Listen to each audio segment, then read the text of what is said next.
Hey, this is Logical Fallacy. In about less than 2 weeks, I'm going to be starting a through hike going northbound on the Vermont Long Trail.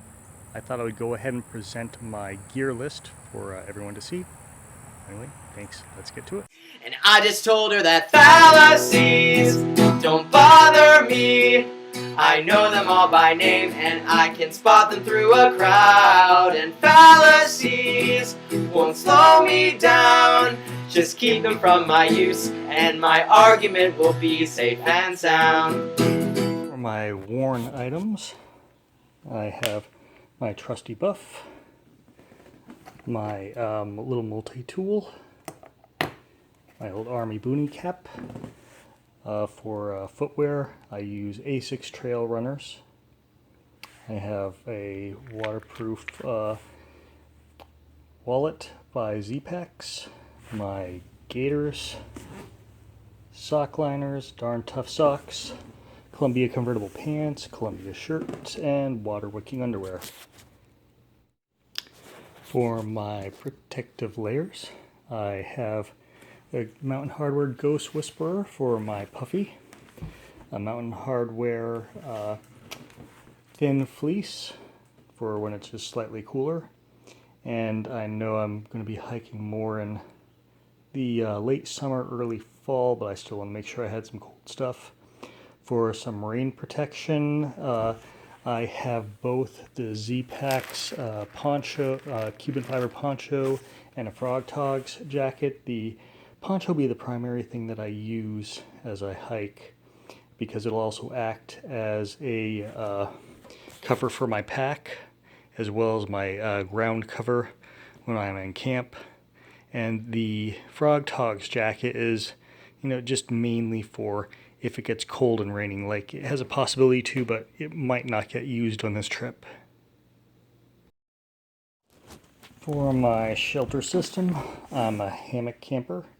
I found that I just can't sleep on the ground with pads anymore like I used to when I was young. So I have a Dutchwear Gear half-wit. I have my titanium spikes and guy lines for my tarp. I have a Hammock Gear Cuban fiber tarp with doors. I like it very much. And I'm using for my snake skins the mesh snake skins from Mountain Goat Designs. I'll put a link in for that. And then I have the Hammock Gear 20-degree top quilt and 3/4 for the clothing I have packed up. Some of the things for sleeping at night around camp if it's cold. I have my Possum Down socks by Zpacks. I have some silk lightweight long underwear top and bottom. Just a pair of running shorts. An Icebreaker Cool Light t-shirt. Sock liners. The Darn Tough socks. Moisture wicking underwear, outdoor research gloves, just a fleece hat, and then I have the fleece lined Cuban fiber bag by Zpacks that I'm also going to be using as my pillow. For my gear, my trekking poles, I have Black Diamond Ergo cork poles.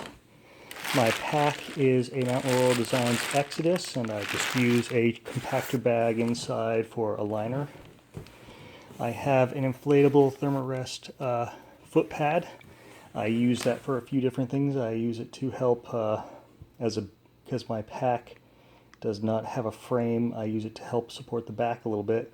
I also use it inside as a foot pad for my underquilt because it doesn't cover all my feet, so it helps keep my feet warm if it's a cold night.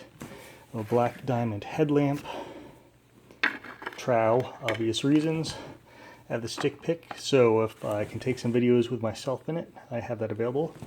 Filtration, I use the platypus to collect the water, and a Sawyer squeeze. And just a simple little medical kit I put together with some hygiene items. I have a titanium spoon. I use the Jet Boil. I've experimented with the other ones, like I've used a lightweight alcohol stove, and I've used a wood burning stove, and I also have like a regular pocket rocket, but I'm an impatient person, And I love the Jetboil, how it brings the water up to boil when you're not even, before you even expect it. It's amazed me how quickly it comes up. So I went with the Jetboil, and have a battery for my cell phone, and a luxury item my wife got me, some solar panels to help charge the battery up. And you know, hopefully it's not like it was growing up in Vermont where there is very little sunlight. I guess I'll see how this trip will go. Then I have the Z-Packs Cuban fiber food bag, or bear bag, whatever you want to call it. And so I'll be... Okay, I'll go ahead and post the spreadsheet, but I want to hit some of the highlights of the weights. The heaviest thing out of my worn items is the running shoes at 22 ounces. Overall, the items that I'm tracking for wearing, I'm at 4 pounds 7 ounces. For my sleep and shelter, pretty much the largest items are the 20-degree quilts. And, you know, I probably could have gone with something not quite as warm, but just in case it got really cold out or I got wet and cold from being in that time of year, I just want to make sure I had something nice. And also, I normally hike in Georgia around the late fall, early spring when it's colder out. So just to have one set of gear. But if you look at what I'll be packing up from the sleep and shelter, I'm at 4 pounds 6 ounces. On my clothes, not much here is that heavy. Heaviest things are basically the 2 jackets. For the clothes that I've packed up, I'm at 3 pounds 2.5 ounces. Then for my items and gear, I'm looking at my 2 heaviest things are the Jetboil and the solar power small panels that I'm taking with me. So out of my gear, that's 4 pounds 11 ounces. My tire pack weight is 12 pounds. You know, yeah, I know there's that magical 10 pounds ultra lightweight, but I'm pretty happy with the weight where it's at. Anyway, I'll have this spreadsheet available in the links. Anyway, this video has gone on longer than I thought it would, but anyway, thanks for watching. Have a good one. La la la la la la la la. Low, low, low, low, low, low, low, low.